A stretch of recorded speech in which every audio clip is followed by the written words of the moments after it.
So today's going to be a fairly short video because I'm just going to move one of the hives over from the sugar blocks to wet feed, though I'm going to do it a little differently this year. I'm trying something new. What I want to do, though, is I want to spend a few moments now talking about what's in the news, which is that beekeeping is in serious trouble. Some commercial beekeepers reporting losses of greater than 80% of their colonies. So as a hobbyist beekeeper, you might go, well, I'm doing much better than that. You know, I only lost one hive this winter, so I'm doing better than commercial beekeepers. Not exactly, and here's why.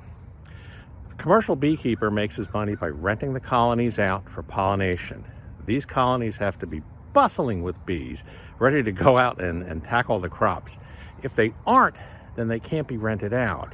So, you know, the hives, if they're weak, you either have to combine them or they're just not viable to send out. That's considered a loss. So I had 12 colonies going into the winter and we lost one. And you say, well, it's 11 colonies. That's pretty good. How many of those colonies are viable for crop pollination? The answer is 0. So a commercial beekeeper would consider my operation a 100% loss. As a hobbyist beekeeper, well, I just want bees in the hive, buzzing around the flowers, you know, pollinating the local, giving me a little honey. So I don't look at it as a loss. But to a commercial beekeeper, the hives that I have would not be rentable for pollination and do not produce, you know, 4 super honey crops when they're done.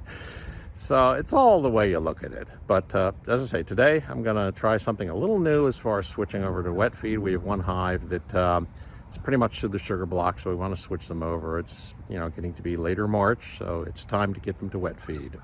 So stay tuned.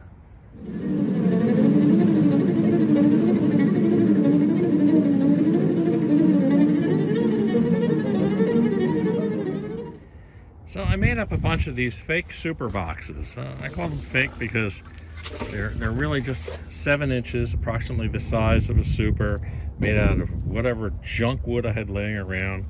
Collected a bunch of used political signboards. And the idea is simple here.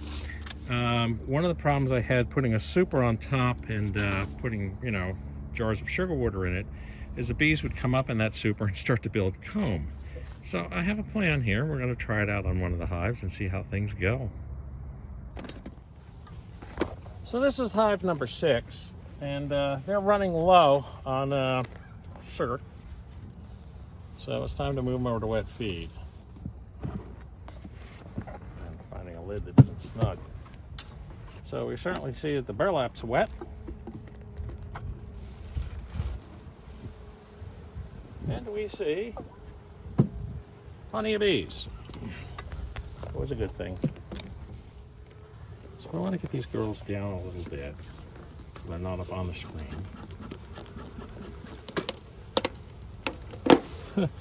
Which they're already building comb onto, as you can see. So there's a little sugar brick in here. And look at that. They've pretty much wiped out the pollen cake that I put in there. So this is one of these political signs that I cut down. I'm going to set that right here.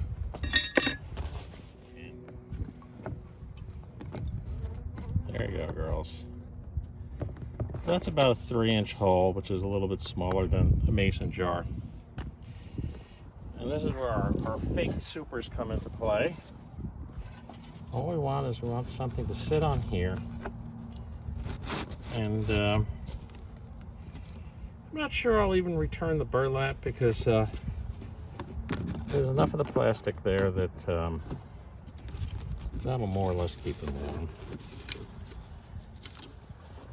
I'll have to remember to give these girls a pollen cake. The idea here being is they can't get up here and build comb. That's basically it. So as I said, it's going to be a fairly short video. I'm not going to do all the other hives right now. We've pulled the snow shields off of them, and got our fake super boxes and our wet feed on. Well, we're back here. We're gonna take a quick peek at Digger's hive. It was so stinking weak. There's bees coming and going, and we reversed the supers, so we're not going to see anything upstairs too much. But we'll see. It's worth taking. And the answer is there's no activity upstairs. Well, there's one bee running around. As I say, we swapped the super downstairs, so I would not expect to see anything up here. Well, actually, I'm seeing a few more than I expected. Yeah. Let's take a little peek in here. Give them a little smoke. They're also building comb. Look at this. They seem to have moved up into this frame here. Pollen. Well, you know what pollen means, and look at that. They're eating the pollen cake.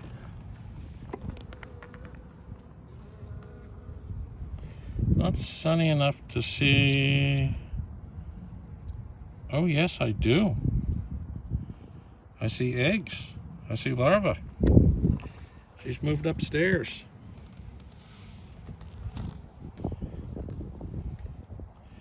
Again, pollen. Well,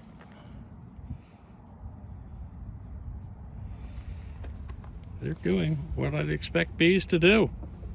I still am really surprised that this hive really made it, but it did.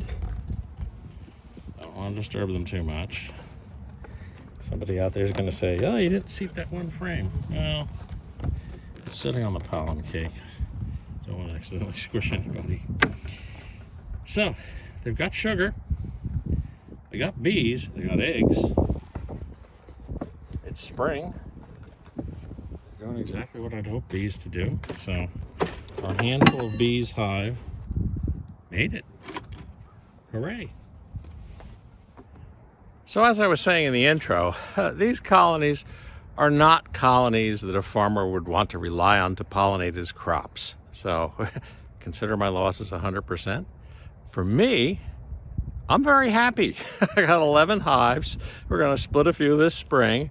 They're not going to be the world's strongest hives. They never are. And I don't know what is going on with this current collapse disorder, although there's speculation that pesticides are finally catching up with things. But who knows? The research is still being done.